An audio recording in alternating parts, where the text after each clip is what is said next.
Përshëndetje të nderuar ndjekës të mi. Ja ku po takohemi sërish të ditën e sotme me mua Tyrona Lilin për të ndarë me ju historinë e radhës. Rrëfimi që më ka mbritur tani është një rrëfim shumë i ndjerë nga një zonjë e nderuar e cila dëshiron që të mbetet anonime dhe unë do ta respektoj.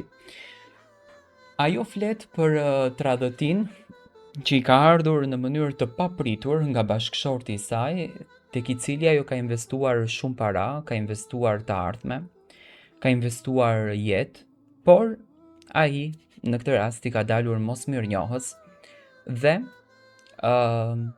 është dashur që të kupton një të vërtet të hidhur.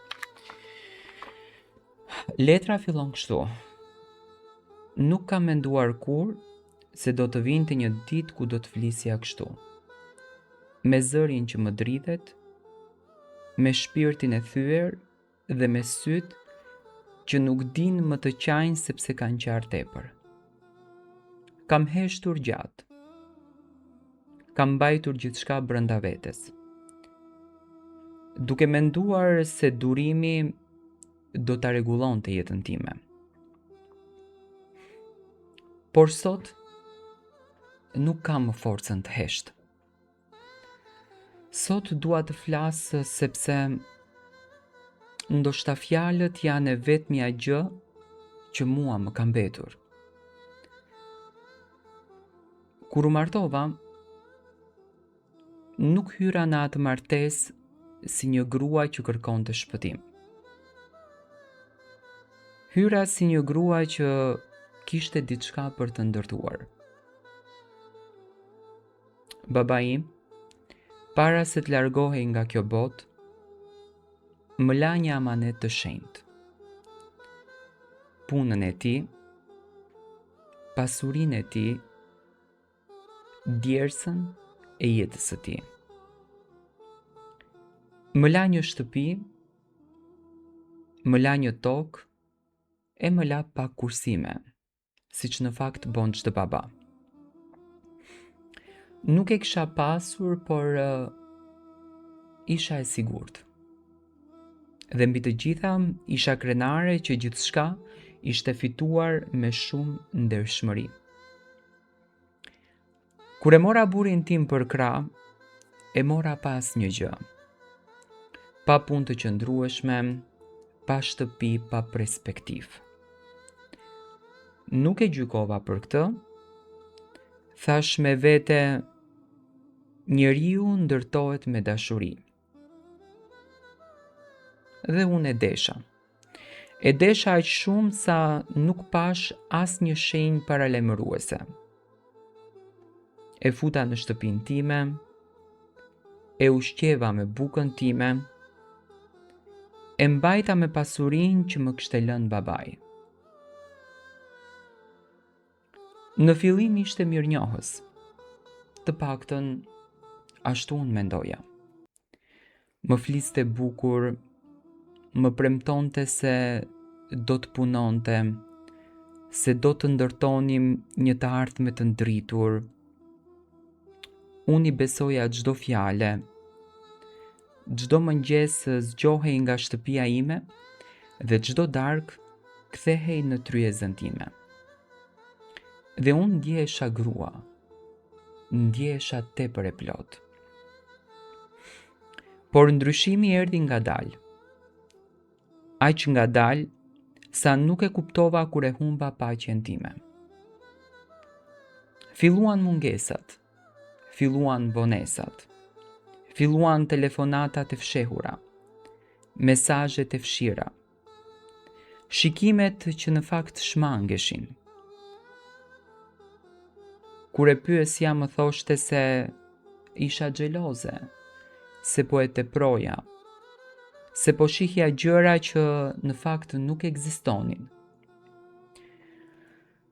Dhe unë, prapë besoja. Sepse një grua që dashuron shumë, fillon të dyshoj më shumë tek vetja e saj, se sa tek burri i saj. Deri ditën kur e vërteta më goditi si grusht.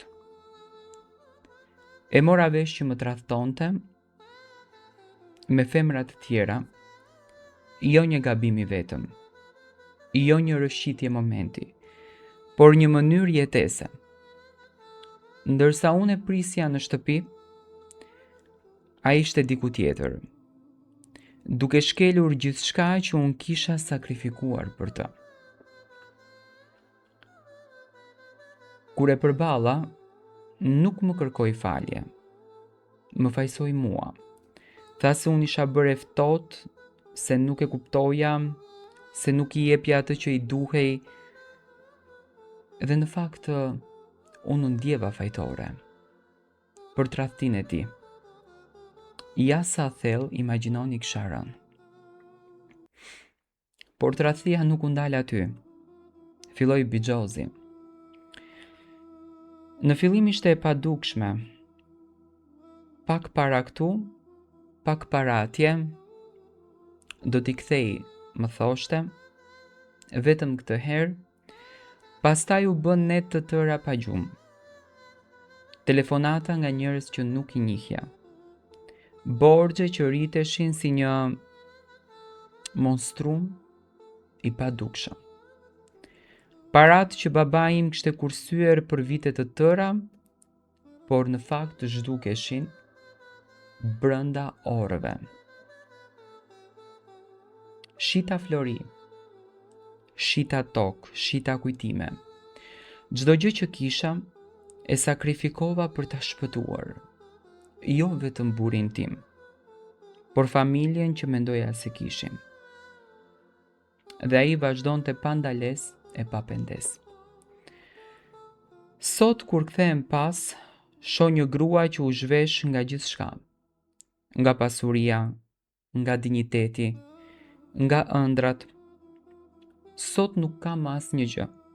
As lek, as siguri dhe as besim.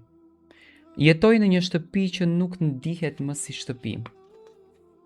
Fle pra një njeriu që më duket si i huaj. Ka ditë që zgjohem edhe pyes veten pse. Pse duhet të vuaj për gabimet e dikujt tjetër? Pse dashuria ime u kthye në dënim? Pse sakrifica ime u shpërblye me tradhti? Nuk jam vetëm e varfër materialisht. Jam e varfër shpirtërisht. Sepse kur të marrin gjithçka që ke ndërtuar, të mbetet një boshllëk që nuk mbushet me asgjë. Jam e lodhur nga të qeshurit falco përpara njerëzve. Jam e lodhur nga heshtja. Jam e lodhur nga pyetjet që nuk kanë përgjigje. Më pyesin pse nuk iki, më pyesin pse ri. Askush nuk e di sa e vështirë është të marrësh një vendim kur je thyer. Nuk e di ç'të bëj. Nuk e di nga t'ja filloj. Por një gjë e di. Nuk jam ajo gruaja që isha. Dhe kjo është dhimbja më e madhe. Nëse dikush po më dëgjon sot, dua t'i them, mos e humb veten për askënd. Mos sakrifiko gjithçka për njeri që nuk diti të ruaj, sepse dashuria nuk të shkatron. Dashuria të ndërton, edhe kur të shkatron nuk quhet më dashuri.